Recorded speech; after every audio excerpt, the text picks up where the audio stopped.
중고등 온라인 학습 코칭 말씀드릴게요. 중고등도 한 지문당 학습의 프로세스가 처음에 준비 훈련 한 번 읽어 보고 이제 어휘 학습하고 요런 게 나와요. 이 대략적인 내용 파악하는 게 준비 훈련. 그다음에 각 문단별로 인제 쪼개서 중심 문장이랑 핵심어를 서칭하면서 아이들이 지문에 대한 내용을 쪼끔 더 정밀하게 탐색하는 과정, 그 구조화하는 과정이 두 번째 트레이닝 단계고, 마지막에 문제풀이에요. 이것도 뭐 많은 강남 대치 분당 이제 서울대 한 트럭씩 보내는 원장님들, 유튜브 하시는 원장님들이 늘 말씀하시죠. 문제 풀기 전에 지문을 얼마나 빠르고 정확하게 구조화할 수 있는지가 우선 역량인데, 이게 안 되는 아이들이 고등학교 3 학년 돼서 국어학원에서 기술만 배우려고 하니까 근본적인 해결이 안 된다 그러죠. 그러니까 이런 것들을 다 고등학교 올라가기 전에 해야 되는 거예요. 그래서 네, 요렇게 훈련 과정이 되어 있고요. 네, 요것도 마찬가지로 네, 처음 아이가 진입을 하면 이 UI에 대한 설명을 해 주셔야 되잖아요. 하루에 비문학 지문 3 개가 랜덤 출제될 거야 설명해 주시고요. 영역은 인문, 사회, 과학, 기술, 예술, 예술문화 이렇게 인문, 사회, 과학, 기술, 예술문화 이렇게 해서 랜덤으로 출제가 될 건데, 그 중등에는 기술 지문이 없는 레벨도 있어요. 아예 없는 레벨도 있거든요. 그래서 고럴 때는 뭐 없을 수도 있다라는 거. 인문이랑 사회 지문이 주로 많죠. 그래서 랜덤으로 나오니까 어떤 때는 막 사회, 사회, 사회 뭐 이렇게 나오기도 합니다. 어쨌든 3개 지문이고 3 개를 다 해야 되는데 한 지문당 학습 과정이 3 단계로 되어 있다는 뜻이에요. 그러니까 이거를 완료를 다 하면 이게 3-3이 되면서 학습 완료가 떠요. 거기까지 해야 되는 거예요. 근데 이걸 설명을 안 하면 어떻게 되냐면 1-3, 1-3, 1-3 이렇게 해 놓고 다 했다 그래요. 몰라서 그래요. 그거는 학생 잘못이 아니라 선생님이 제대로 지도를 안 해 주셔서 그런 거죠. 1-3 이라고 나온 거는 1 단계 준비 학습만 하고 나면 1 단계에서 2 단계가 바로 연결되지 않고 밖으로 한번 튕겨져서 이 메인 화면으로 나왔다가 다시 진입을 하도록 되어 있거든요. 그걸 지켜서 이게 완료가 뜰 때까지 또 들어가고 또 들어가고 또 들어가고 이렇게 해야 된다는 걸 알려 주시고요. 그다음에 여기 기초학습센터, 어휘력센터는 원래는 안 보이는 콘텐츠예요. 그래서 요 두 개를 시키시고 싶으시면 열어 주셔야 되는데, 어떤 학생들한테 열어 주시냐면 어휘력센터는 그냥 다 열어 놓으셔도 돼요. 다 열어 놓지만 안 해도 되고 해도 되고 그래요. 어휘력센터를 다 열어 놓는 이유는, 이 어휘력센터는 이 각 지문의 준비 학습에 나오는 사전 어휘 학습이랑 별개로 그냥 필수 어휘들이 한 1,500개 정도 들어가 있는 단어장이에요. 그 단어장 하나씩 그냥 오픈해 주는 거죠. 시간이 좀 남거나 여유 있을 때 하시거나 아니면 방학 중에 하나씩 부가적으로 추가할 수 있도록 정해 주시면 되겠죠. 그래서 요건 다 열어 주시면 되는데, 기초학습센터는 그냥 다 닫아 놓으시는 게 기본값이에요. 이 기초학습센터는 여기 본 지문에서 나오는 소스랑 같은 소스에서 출제가 되게끔 되어 있어요. 근데 왜 분리를 해 놨냐면, 이 본학습에서 하는 지문들은 보통 한 1,000자 내외 정도, 1,000 에서 한 2,500 자까지 레벨 올라갈수록 글자 수가 많아지는데 예, 긴 지문이 나오죠. 한 3 달락 4 달락 정도 되는 긴 지문을 못 읽더라고요. 못 읽는 아이들이 굉장히 많다 하시는 거예요. 끝까지 지문을 못 읽어요 이러시는 거예요. 애들이 계속 맴맴 돌다가 무슨 말인지도 모르겠고 읽은데 계속 다시 읽게 되고 이런 어려움이 있는 아이들이 있다고 하셔서, 그런 아이들이 그동안 한 개도 글자를 안 읽다가 갑자기 막 이렇게 천자씩 되는 지문을 3 개씩이나 읽으라고 하니 이게 읽혀지겠습니까? 그래서 고런 아이들만 선별하셔서 요거를 열어 주시면, 그럼 그때는 이제 "이거를 하지 말고 요것만 한번 해 봐라." 이렇게 해서 적응 기간을 가져 주시는 거죠. 한 1 주일 정도. 이것도 계속 하시는 게 아니에요. 적응하신 다음에 그냥 이제 그만해도 돼." 이렇게 하시면 돼요. 기초학습센터는 하루에 지문 베이스 소스는 같지만 거기에서 한 단락만 발췌를 해서 나와요. 한 단락. 한 단락이니까 한 문장이 뭐 3개 이 정도밖에 안 돼 있습니다. 고거 3개 문장 읽어 보고 단어 보고 중심 문장 하나, 핵심어 뭐 하나, 이게 되게 미니멀라이징이 되어 있는 그 기초학습이라고 생각을 해 주시면 돼요.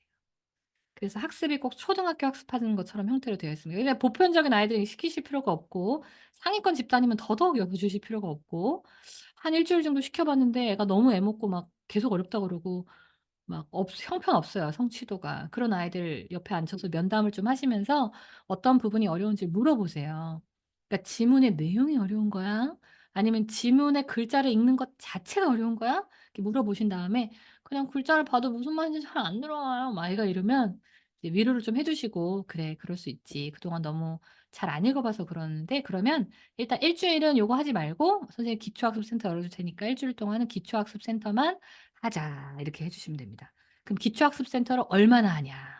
이게 너무 짧아 가지고 지문이 한 개밖에 없어 가지고 3 개씩이 1 회차 학습이기는 한데 하나 하는데 막 1 분밖에 안 걸려요. 그러니까 이거는 기초학습센터를 하실 땐 시간을 정해 주세요. "하루에 15분 동안 네가 할 수 있는 만큼 하자." 이렇게. "하루에 20분 동안 할 수 있는 만큼 하자." 이렇게 해 주시면 돼요.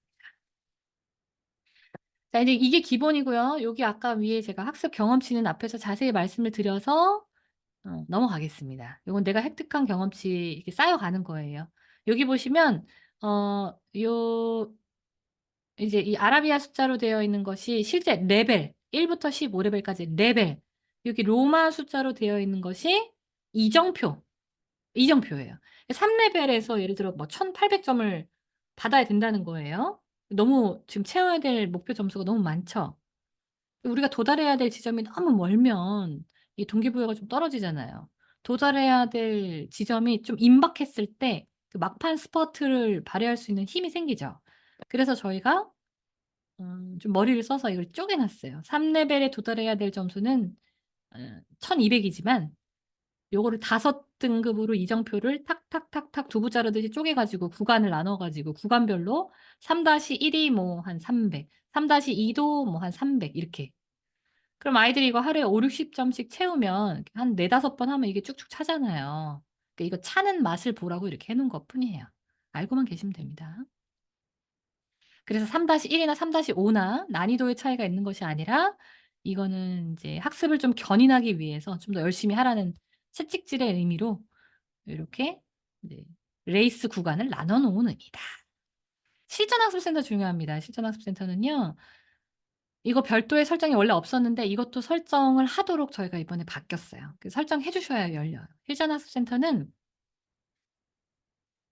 학년 기반으로 지문이 출제되는 방식이에요. 저희가 이제 요 지문을 할 때 나오는 이 레벨은 아이가 학습 진도에 따라서 자기 학년보다 훨씬 더 높은 레벨에 진입을 할 수 있죠, 누적이 되면, 실력이 높아지면. 근데 이런 경우가 있을 수 있어요. 그 고등학교 2 학년이에요.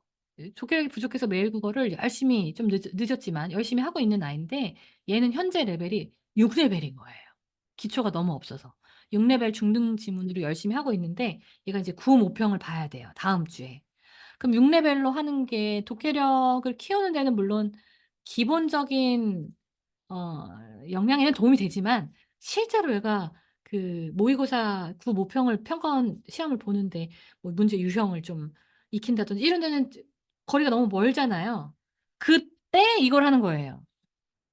그럼 실전학습센터는 어떻게 나오냐면 이 아이가 지금 현재 학습하고 있는 학습 레벨을 무시하고 이 아이의 등록되어 있는 학년 기반의 지문이 출제됩니다. 고등학교 2 학년이니까 얘한테는 한 9 레벨이나 10 레벨 뭐 고 정도의 레벨이 고등학교 2 학년 기출 지문들이거든요. 그게 여기선 나와요. 이원화해서 나온다는 거예요. 반대의 경우도 있을 수 있죠. 학년은 아직 어리지만 아주 잘해요. 매일 국어를 중학교 때부터 열심히 해 가지고 벌써 15 레벨 마스터 등급 구간까지 가 있어요. 잘 읽어요. 근데 얘도 똑같이 모평을 봐요. 평가원 모평을 봐요. 고등학교 1 학년인데. 그럼 얘는 고3 지문까지 벌써 다 훈련을 많이 한 아이더라도 고등학교 1 학년 기출 지문을 보는 게 더 실제적인 도움이 되잖아요. 그럼 얘가 그때 딱 여길 들어가면 이제 7 레벨, 8 레벨 지문이 나와요. 이 지문은 이것도 마찬가지로 소스는 동일하지만 그 지문을 출력하는 제시하는 방식의 기준이 다르기 때문에 요거는 모의고사 앞두고 있을 때 1-2주 전에 추가해서 해 주시면 좋습니다. 하루에 기본 비문학 지문 구조화하는 요 지문 훈련은 3 개까지만 할 수 있고요. 실전학습센터는 5 개까지를 추가로 할 수 있어요. 그럼 비문학 지문 하루에 8 개씩 쭉쭉 보는 거죠. 종이도 안 뽑아 줘도 되고 온라인으로 시간 체크 자동으로 되고 네 좋습니다. 그렇게 활용해 주시면 됩니다. 매일 국어의 요 첫 번째 준비 단계 읽어보기 준비 단계에서 이제 단어 학습이 추가가 됐습니다. 이 단어 학습 보여 드릴게요. 아주 잘 돼 있어서 이 단어 학습으로 아이의 공부 역량을 또 좀 판단하실 수가 있어요. 중등 단어 훈련도 준비 학습의 단어 훈련도 초등과 마찬가지로 오늘 읽을 지문에 등장하는 단어들, 개념 어휘들을 학습을 하게 되어 있는데요. 초등 단어보다 쪼금 메타인지 시스템 부분이 쪼끔 더 고도화됐습니다. 초등도 단어 학습을 할 때 처음에 메타인지 과정이 나와요. 이 단어를 아니 모르니를 좀 점검하면서 아이들의 뇌 활성화를 웜업을 할 수 있는 단계가 있는데 거기는 온전하게 단어를 다 보여주거든요. 예, 이제 종이 단어장으로 할 때는 단어만 보여주는 게 아니라 뜻 예문을 다 같이 보여주니까 머리가 멈춰진 채로 그냥 수동적으로 보게 되죠. 단어 보고 뜻 보고 써 보고 단어 보고 뜻 보고 써 보고 이렇게 하게 되는데 인제 온라인으로 하게 되면 단어만 툭 주고 "이 단어의 뜻이 뭔지 알아?" 그러면 인제 고 찰나에 이 생각이론을 하게 되죠. 예, 그것 때문에 메타인지 과정을 넣은 거였는데 중등은 단어를 심지어 온전하게 보여주지조차도 않고 요거를 이렇게 유추하도록 할 해 놨습니다. 이게 훨씬 더 머리를 많이 쓰게 됩니다. 체험하실 수 있도록 제가 한번 해 볼게요. 자 보세요. 비읍 디귿 의 자음으로 시작되는 단어가 오늘 지문에 나올 거예요, 이따가 읽을 지문에. 공공기관이 법적 권한을 행사한다는 의미의 비읍 디귿. 머릿속으로 단어가 바로 탁 떠오르시나요? 떠오르신 분 혹시 한 분이라도 계신가요? 이게 아는 단어면 바로 탁 떠올라요. 저는 이거 못 떠올렸어요. 이 비읍 디귿을 결국 못 맞췄습니다. 그리고 보고 알았습니다. 넘어갈게요. 자, 이 밑에 제일 밑에 거 해 볼게요. 시옷 이응 개인의 이익 바로 떠오르시죠? 사익. 이건 아는 단어인 거예요. 이제 여기서 인제 제가 기준을 말씀드릴게요. 아는 단어랑 모르는 단어를 쪼끔 더 엄격하게 분리해 보겠습니다. 우리가 그냥 뭔가를 봤을 때 맥락상으로 유추할 수 있는 단어 또는 많이 어디선가 보아 음직해 쓴 단어들을 보고 '이 문맥을 이해하는 데에 장애가 없다.' 그러면 아는 단어라고 보통 판단하시죠. 그렇게 생각하지 않으시나요? 저도 예전엔 그렇게 생각했어요. 야 근데 학습에 있어서는요. 그게 아는 단어가 아니에요. 그거는 반만 아는 단어예요. 사실은 모르는 단어 쪽에 더 가까워요. 제가 말씀드린 엄격한 기준은 뭐냐면 이 메타인지 과정에서 우리가 이걸 딱 봤는데 떠올릴 수 있는 단어의 의미를 저는 이렇게 해석했습니다. 내가 쓸 수 있는 단어예요. 자, 우리가 똑같은 의미를 전달할 때도 어떤 사람들은 굉장히 다양한 언어를 구사하고 같은 의미를 여러 개의 어휘로 변형해서 말씀을 하시는 분들이 계시죠. 그분들은 어휘력이 높으신 분들. 그 단어들을 다 쓰거나 말할 수 있다는 거예요. 내가 뭔가를 이 얘기를 말하고 싶어를 떠올렸는데 그 단어를 갖다가 꽂을 수 있는 것이 진짜 아는 단어입니다. 그거를 여기서 확인하실 수가 있죠. 자 근데 아까 제가 처음에 말씀드린 것처럼 읽는 데 장애가 없는 단어는 이해를 하는 단어이긴 하지만 내가 쓸 수 있는 단어는 아닌 거예요. 그럼 그렇게 되면 이 아이들은 고교학점제 돼서 나중에 에세이 쓰거나 뭐 PPT 작성하거나 보고서 쓰거나 할 때 그 단어를 못 써먹습니다. 읽을 땐 분명히 알았지만 쓸 땐 못 쓰는 단어예요. 그게 여기서 확 구별이 돼요. 자 나머지 마저 해 볼까요? 히읗, 비읍, 당당하고 힘차게 걷는 모양새 또는 그러한 행동, 활보 일 거예요. 그런 단어가 연상이 되시죠? 또 이거 법률에 맞음 또는 알맞음, 적법 이거 다 떠오르시잖아요. 이거 안 떠오르시잖아요. 이거 무슨 단어인지 보여 드릴게요. 발동이거든요. 국가의 긴급한 상황에서 긴급권을 발동한다라는 말은 우리가 정치 이슈 뉴스를 읽을 때 늘상 보던 단어라서 한 번도 이 단어를 아마 모르는 단어라고 생각하지 않으셨을 겁니다. 근데 안 떠오르셨죠? 그럼 내가 실제로 이러한 표현을 할 때 발동이라는 단어를 나는 못 쓰는다는 거예요. 이게 들어가 있어요, 중고등에. 그래서 지금 보신 것처럼 이게 뭐라고 생각보다 이렇게 '비읍, 비읍 디귿이 뭐지?' 이러면서 계속 생각하게 돼요. 머리가 엄청 쓰여집니다. 그래서 아이들 두뇌 활성화, 전두엽 활성화에 너무 좋고요. 잘 돼 있어요. 여기서만 끝나는 게 아니에요. 2 차, 3 차로 앞에서 했던 지문이 실제로 어디에서 쓰여졌는지 찾고 또 여기에서 대체할 수 있는 단어들이 뭐가 있는지 어휘력 확장 단계가 또 들어가 있고요. 이런 확장도 굉장히 감각적인 부분이라서 이거를 우리가 책이나 노트에서처럼 막 설명하고 아이들한테 가르치는 게 아니에요. 경찰 자격이 발동되면 '아 요거 대체해서 뭐 쓸 수 있을까?' 반려되면 이 느낌으로 이런 것들을 사실 감각적으로 우리가 해야 되거든요. 어휘 추론 역량이라서 이런 것들이 참 잘 되어 있습니다, 이런 것들도. 그다음에 거기서 인제 단어의 어떤 구조적인 부분, 약간 문법적인 부분까지 확장을 해서 이렇게 이 단어가 갖는 약간 그런 뉘앙스적인 부분까지도 저희가 이제 생각하고 느껴볼 수 있도록 하는 이런 장치들이 잘 되어 있어요. 시간 많이 걸려요. 그리고 맨 마지막에 이 4 개 단어에 대해서 정리해서 또 한번 보여 드립니다. 그러면 중고등 아이들도 요거 4 개씩 비문학 지문 3 개니까 4, 3, 12 해서 12개 단어죠. 괜찮죠. 학습량도. 요런 것도 한 번씩 써 보게끔 해 주시면 좋죠. 아주 재밌고요. 잘 돼 있습니다. 각광받는 콘텐츠입니다. 꼭 경험해 보시기 바랍니다. 아이들이랑 할 때도 이거를 한 번 정도 같이 해 주시면 참 좋을 것 같아요. 자, 그다음에 독해 훈련은 크게 중요한 거는 없는데 요게 인제 처음에 단어 한 다음에 한 번 전체 텍스트를 읽어 보는 과정에서 저희가 속도 체크를 해요. 이 속도 체크가 되게 중요해요. 적정한 속도로 처음 마주한 제시문을 처음 읽을 때 첫 읽기야, 첫 읽기. 최초 읽기에서의 적절한 시간 을 할애하는가. 너무 지나치게 빠르게 읽지는 않은가. 너무 지나치게 느리게 읽지는 않은가. 이거 한 포인트. 그다음에 그렇게 어쨌든 이 아이가 본인이 읽을 수 있는 속도로 한 번을 읽었을 때 주요한 내용들을 캐치하면서 읽는가. 이 두 가지 요소를 점검해요. 이게 준비 훈련 단계입니다. 그래서 요 두 개의 단계에는 굉장히 중요하기 때문에 속도 체크랑 요 중요한 OX 퀴즈 문제 세 가지 나오거든요. 이 세 가지를 다 맞는 것이 굉장히 학습적인 의미가 있습니다. 이게 잘 안 되는 아이들은 뭔가 옆에서 누가 가르쳐 주지 않고 처음 뉴스를 접할 때, 처음 제시문을 읽을 때, 처음 공부를 시작할 때 잘 못 읽고 시간이 너무 많이 걸리거나 너무 빠르게 읽거나 그다음에 한 번 읽어도 무슨 내용인지 잘 못 알아먹고 그렇다는 의미로 해석이 되잖아요.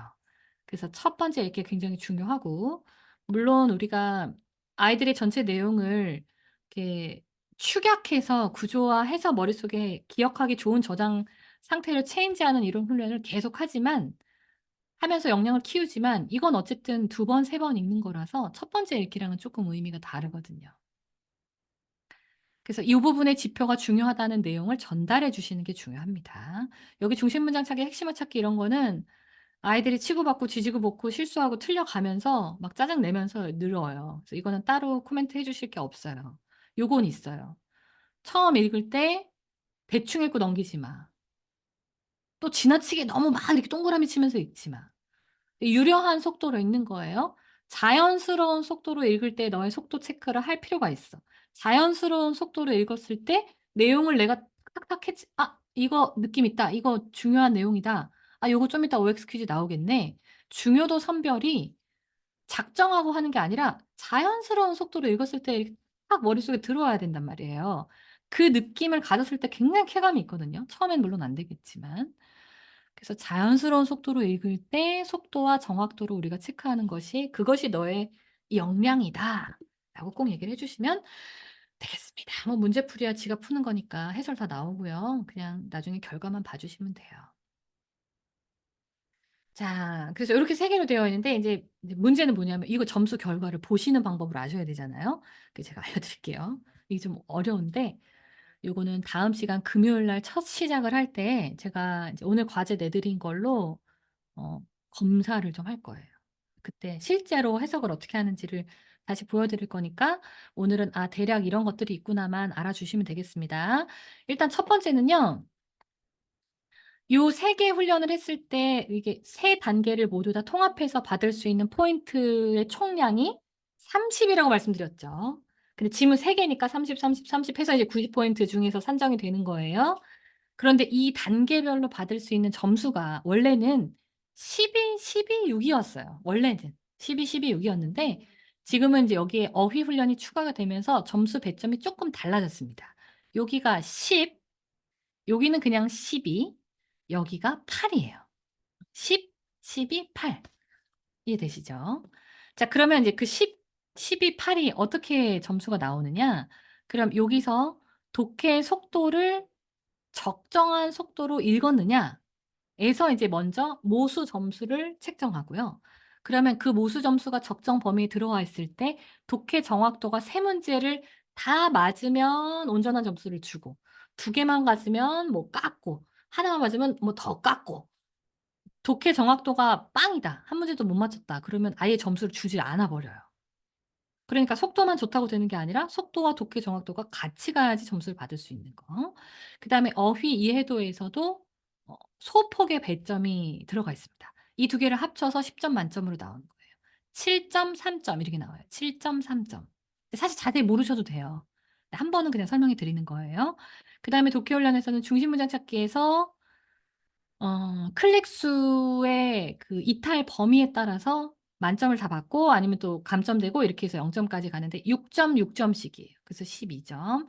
그다음에 실전 훈련에서는 그냥 일반 문제풀이가 6 점, 어휘 문제풀이가 2 점 뭐 이런 식으로 되어 있습니다. 자, 어쨌든 학습 관리를 하실 때 아까 그 첫 번째 아유 너무 많이 넘겨야 되니까 안 되겠구나. 첫 번째 그 게시판에 관리자 페이지 게시판에 보면 좌측에 학습 관리가 있었고 거기에 이제 중고능을 클릭을 하세요. 그러면 요렇게 리스트별로 한 달의 달력을 통째로 볼 수 있는 학습 캘린더가 나옵니다. 여기 좌측 상단에서 학습 캘린더의 날 그 월을 변경하실 수가 있어요. 이제 관리를 하실 때도 이제 일 주일에 한 번씩 관리하실 테니까 요렇게 아이들이 한 거를 보실 수 있잖아요. 그러면 이제 오늘이 월요일이야. 매주 월요일 날 관리하시기로 했어요. 그럼 지난주 월요일부터 어제까지 학습한 거를 오늘 관리하시면 되겠죠. 요렇게 요런 식으로 관리해 주시면 되겠죠. 그럼 요때 학습 안 빠지고 잘했나 보시고, 그다음에 점수에서 크게 좀 특정한 이슈가 없나 요런 거를 한번 살펴보시는 거죠. 요 아이 같은 경우는 대체로 50대 후반에서 한 60대 초중반 정도를 꾸준히 받는 성실한 아이잖아요. 근데 이날 지난주 금요일 날 무슨 일이 있었길래 이날 갑자기 27 밖에 못 받았지? 이 눈에 이렇게 턱 보이시잖아요. 그럼 요걸 이제 눌러서 들어가 보면 이날 어떻게 학습을 했는지, 뭐를 했는지, 각각 단계별로 몇 점을 획득했는지 이런 걸 이제 상세하게 보실 수가 있어요. 보실 수도 있고 또 이날 읽었던 지문이 뭔지 이런 것도 다 보실 수가 있어요. 고런 걸 보신 다음에 거기에서 아이한테 피드백을 해 주실 거리를 인제 캐치하셔 가지고 이제 아이한테 전달을 해 주시면 되는 거죠. 지난주에 한 번도 안 빼놓고 참 잘했더라. 근데 금요일에 무슨 일이 있었던 거야. 금요일에 27점 받았더라고. 선생님이 왜 그런가 한번 봤더니 그날 나왔던 기술 지문이 굉장히 많이 어려웠나 보네. 그래서 많이 헤매서 그랬던 거지?" 뭐 이런 식으로 하시거나 얘기를 해 주실 수가 있겠죠. 그래서 "지난주에 했던 거 선생님이 요거 금요일 거는 비문학 지문 3개 워크북 뽑아 놨으니까 이거 오늘 마저 하고 가면 돼." 뭐 이런 식으로 이제 후행 학습을 뭐 한다거나 이런 조치를 취해 주시면 되겠습니다. 그래서 이걸 이제 보실 수가 있어야 되는 거예요.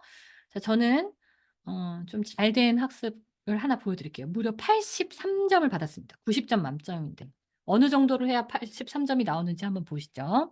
자, 첫 단계 준비 훈련 단계에서는 어휘 훈련에 대한 배점이 3 점, 읽기 훈련에 대한 배점이 7 점이라고 그랬는데 읽기 훈련은 그냥 속도만 들어가는 게 아니라 속도 곱하기 정확도를 반영한 점수가 나온다고 말씀을 드렸어요. 어쨌든 요 두 개를 합쳐서 여기 획득 경험치 8, 여기 9, 여기 10 이렇게 받았네요. 또 굉장히 잘했죠. 10점 만점을 거의 다 받았잖아요. 특히 여기 8.9 점에서 감점이 된 거는 다 요 어휘 훈련 정답률이 쪼끔 빠져서 그래요. 자, 요거를 보실 때 주의해야 될 점이 있습니다. 일단 어휘 훈련은 내가 이 단어를 잘 알고 있는지 모르고 있는지를 이제 확인하는 구조로 학습이 이루어져 있잖아요, 굉장히 과학적으로. 그래서 이 어휘 훈련은 보통 80% 대 이상이 꾸준히 유지가 돼야 돼요. 좀 한두 개 정도 틀렸다고 하더라도 이 어휘 훈련 정답률이 80% 이상이 유지가 되어야 되는 이유는 이 어휘 훈련 정답률이 예를 들어 계속 막 60, 70 어쩌다 8, 90 막 50 막 이렇게 나온다는 거는 이 아이가 이 지문을 읽는데 결정적인 단어들의 이해를 잘 못하고 있다는 소리예요. 단어를 제대로 모른 채로 글을 읽으면 당연히 내용이 머리에 잘 안 들어오죠. 근데 그걸 그냥 계속 방치해 두시면 얘가 훈련을 효과적으로 하기가 어려우니까 이 어휘 훈련은 독해의 가장 기본인데 이 어휘 훈련의 정답률이 70%대 이하로 계속 지속이 되면 레벨을 낮춰 주셔야 됩니다. 지문 레벨이 '이 아이의 수준에 지금 맞지 않는구나.'라고 판단을 하시는 게 합리적이죠. 그래서 요 어휘 수준의 정답률을 보고 지문의 난이도가 잘 매칭되는지를 판단해 주실 수 있는 기준을 삼아 주시면 되고요. 읽기 훈련은 이제 아이가 적정한 속도로 읽는지를 판단하는 거기 때문에 요 아이가 어느 정도 속도가 적정한 것이냐는 왼쪽 하단에 나와 있어요. 추천 분당 독해 속도가 600 자입니다는 추천 분당 독해 속도는 600자 이상입니다로 해석을 해 주셔야 됩니다. 그럼 600자 이상인데 어디 그냥 한도 끝도 없이 분당 독해 속도가 빠르기만 하면은 뭐 되느냐 뭐 안 그렇겠죠. 여기는 아우토반이 아니니까요. 적정 속도라는 게 있어요. 가속 페달을 밟더라도 이게 '아 이 정도로 읽으면 얘가 그래도 읽었다고 볼 수 있구나.' 하는 가용치가 있습니다. 그게 어디까지냐면 2.5 배수까지로 저희가 잡아 놨어요. 그러니까 추천 본당 독해 속도가 600 자다 그러면 2.5 배수면은 1,500자 정도 되겠죠. 1,500 자가 넘어 버리면 이상한 거예요. 비정상적인 빠른 속도가 되는 겁니다. 이 아이의 지금 수준에 있어서. 그래서 고거를 감안하셔 가지고 600 자가 넘었는데 2.5 배수 이내에 있으면 "아 나이스. 여기는 이슈가 없어요. 잘 읽고 있어요." 그리고 나중에 인제 실제로 아이들 학습 이력을 보시면 대부분 이 분당 독해 속도가 굉장히 일정하게 나옵니다. 모든 아이들이 대부분 그래요. 그래서 한 플러스 마이너스 200자 정도 왔다 갔다 해요. 근데 그 정도가 정상 범위라는 거예요. 그럼 이 아이는 지금 900, 750 뭐 650 이렇잖아요. 그럼 얘는 보통 6, 7, 800대 정도가 나오는 아이가 될 거예요. 오늘 원장님이 한번 해 보시면 이 쪼끔 타이트하게 집중해서 빨리 읽으시면 1000 에서 1200자 정도 나오고요. 매일 국어 학습 시스템이 익숙하지 않으시니까 쪼끔 슬로우 다운해서 읽으시면은 한 6, 700자 정도 나옵니다. 감안하시면 되겠습니다.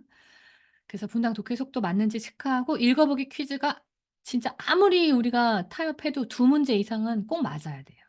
이거 못 맞았다는 거는 얘는 한 번 읽을 때 내용을 잘 파악을 못하는 아이라는 증거가 됩니다. 자 그래서 제가 굉장히 길게 말씀드리잖아요.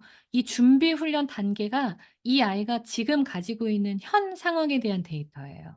현재 지표. 그래서 굉장히 중요해요. 해석할 수 있는 것도 되게 많고. 이 부분을 늘 유의해서 봐 주시고 피드백을 주시면 되고요.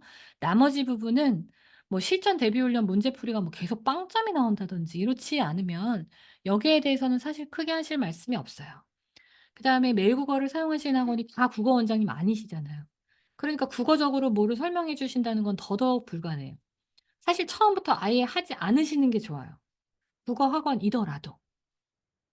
아이가 스스로 할 수 있도록 여기 나오는 해설 실제로 아이가 직접 보고 틀린 문제 오답 정리하고 모르는 것도 본사 연구원한테 물어볼 수 있거든요. 그렇게 하는 걸 더 권장드립니다.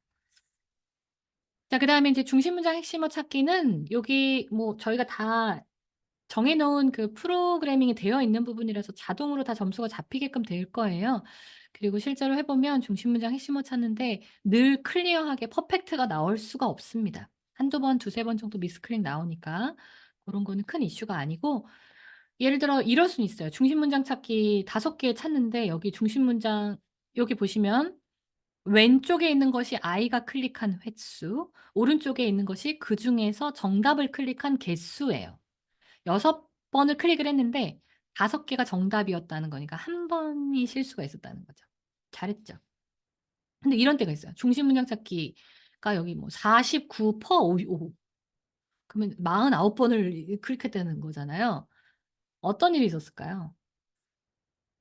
처음부터 아이가 하기 싫은 마음에 뭐 '어쩌다 하다 계속 누르다 보면 걸리겠지.' 이거는 야단치셔야 되죠. 근데 그렇지 않은 경우도 있어요. 단정 지으시면 안 돼요. 평소에 성실하게 잘하던 아이인데 어느 날 갑자기 중심 문장에서 그런 숫자가 나왔다 그러면 이 중심 문장이 되게 찾기 어려운 지문이었다고 해석을 하는 것이 타당하죠. 그럼 물어보셔야죠. 그런지. 지난주에 했던 것 중에서 그 왜 수요일 날 했던 그 과학 지문에서 중심 문장 찾는데 엄청 애먹었나 보더라. 왜 그렇게 어려웠던 거였는지 기억나니?" 이런 식으로. 그러면 보통 중심 문장이 뭐 이상한 데 예측하지 못한 이상한 데 박혀 있거나 그런 경우들이 있거든요. 상위권 애들이 그런 때 되게 속상해하거든요. 그럼 고런 피드백을 주면서 "너 잘 못했어." 이렇게 피드백을 주시라는 게 아니라 그렇게 중심 문장을 찾기 어려운 지문들이 간혹 있는데 그래서 그거 찾으려고 네가 얼마나 애썼니? 혹시 지금 기억은 나니? 오늘 한번 다시 보면서 그때 그 어려웠던 중심 문장 찾기가 뭐였는지 머릿속으로 한번 다시 점검해 보자. 이런 식으로 다시 긍정적인 피드백을 주시는 게 굉장히 중요해요. 그 이유는 이런 것들이 다 클리어하게 정답이 딱 정해져 있는 것이 아니기 때문에 아이들이 생각하기에 따라서는 헷갈릴 수 있는 요소들이 분명히 있어요. 그리고 중심 문장 찾기가 늘 처음 문장이나 마지막 문장에만 나오는 게 아니니까 관성대로 하다 보면 이렇게 어려움에 봉착했을 때 이제 막 "아이 도대체 중심 문장이 뭐야?" 막 이러면서 아이가 했을 그 수고를 생각하셔 가지고 피드백을 주시면서 학습적인 동기부여를 이끌어 주시는 게 굉장히 중요합니다. "너 왜 그렇게 못했어? 아무거나 막 넣는 거 아니야?" 이렇게 하시면 억울한 상황이 생기면 안 되잖아요. 선생님 저 그거 진짜 열심히 했는데 잘 안 찾아졌단 말이에요." 이러면 마음이 상하니까 고런 부분 주의해서 피드백해 주시면 되겠습니다. 자 이 문제풀이는 진짜 아무것도 보실 게 없고요. 이거는 뭐만 보시면 되냐면 물론 정답률 중요하죠. 근데 이게 예를 들어서 실전 문제 정답률이 0% 예요. 근데 실제로 여기 문제풀이 눌러 보세요. 그럼 한 문제인 경우도 있어요. 한 문제인데 하나 틀렸어. 그럼 0%가 되잖아요. 그래서 이 퍼센테이지보다 중요한 게 이 시간입니다, 시간. 이 문제풀이를 푸는 데에 걸린 실전 대비 훈련 시간, 요 시간이 지나치게 짧지 않은지는 점검을 해 주셔야 돼요. 왜냐면 어차피 다 선지 문제라서 애들이 문제풀이는 뭐 "내가 찍어서 맞았는지 선생님이 어떻게 알겠어?"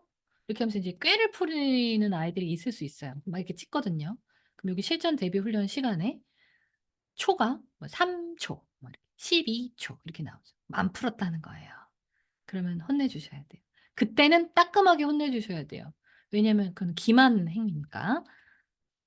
"나를 위해서 공부하고 있는 거니?" 막 이러면서 "누구를 위해서 가는 거야?" 막 이러면서 아주 그냥 따끔하게 눈으로 막 두드려 패셔야 됩니다. 이 시간 실전 대비 훈련 시간이 짧은 거는 '아 내가 문제 제대로 푸는지 어차피 선생님 모를 테니까 그냥 대충대충 찍고 넘어가야지.' 이렇게 생각을 했다는 거니까 네 태도에 대한 부분을 지적해 주시기 바랍니다. 정리해 드리면 자 1 단계 준비 훈련 단계에서 나오는 어휘 학습 굉장히 중요하고요. 어휘의 비율 정답 비율이 80%대 이상이 계속 유지돼야지만 어 제시문의 난이도가 적정하게 매칭되었다라고 판단할 수 있고 안정적인 지문이라고 할 수 있고 그렇지 않을 경우에는 지문을 좀 낮춰 주셔야 된다라는 거. 그다음에 읽기 속도는 자연스럽게 내가 소화할 수 있는 속도로 읽되 그때 OX 퀴즈에 나오는 주요 내용들을 간파하는지를 우리가 기록한다고 했죠. 이것이 독해 역량이라서 굉장히 중요하다라는 거. 체크를 해 주셔야 되는 부분은 이 부분입니다. 그 밑에 있는 문제풀이나 트레이닝 과정은 뭐 좀 슬쩍슬쩍 보셔도 돼요. 그렇게 매번 디테일하게 안 보셔도 됩니다. 그다음에 인제 이 모든 것을 다 토탈 해서 성취도를 우리가 판별할 수 있는 요소가 요 획득 경험치니까 요거는 한 지문당 30점 만점 중에서 18 포인트 이상이면은 이제 블루 라이트가 나와요. 우수.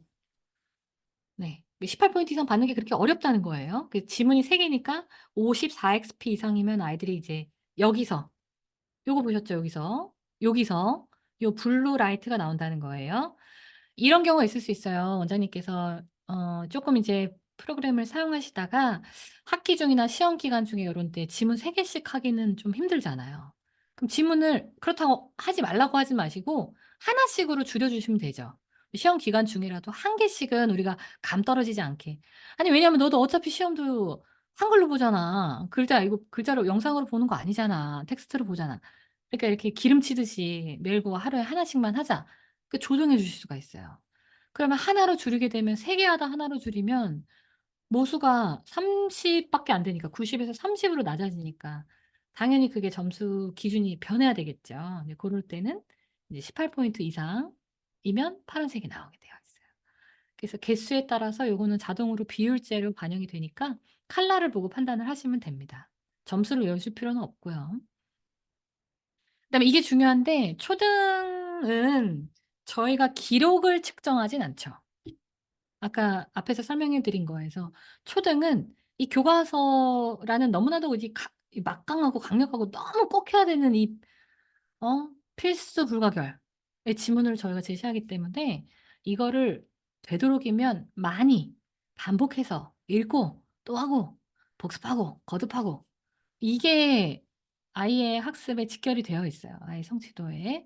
대신 막 속도 재고 막 경쟁 붙이고 막 그러지 않죠.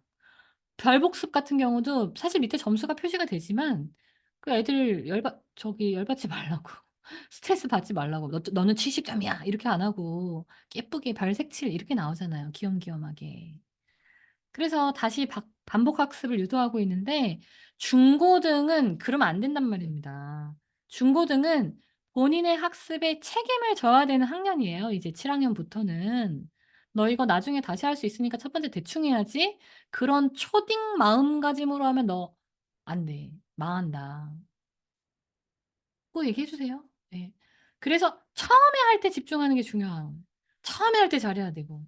사실 수능 시험 보고 나중에 고등학교 내신 시험 보고 처음에 할 때 잘해야지. 시간 다 지나고 100점 맞아 봐야 뭐예요. 인정도 못 받는데. 드랍이죠, 드랍.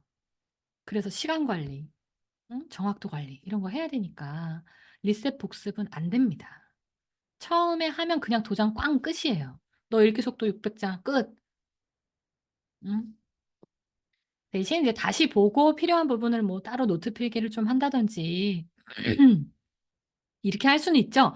근데 초등처럼 다시 리셋해 가지고 더 좋은 기록으로 레코드를 막 그 기록을 다 바꿀 수 있게 해 버리면 그거는 거짓된 기록이잖아요.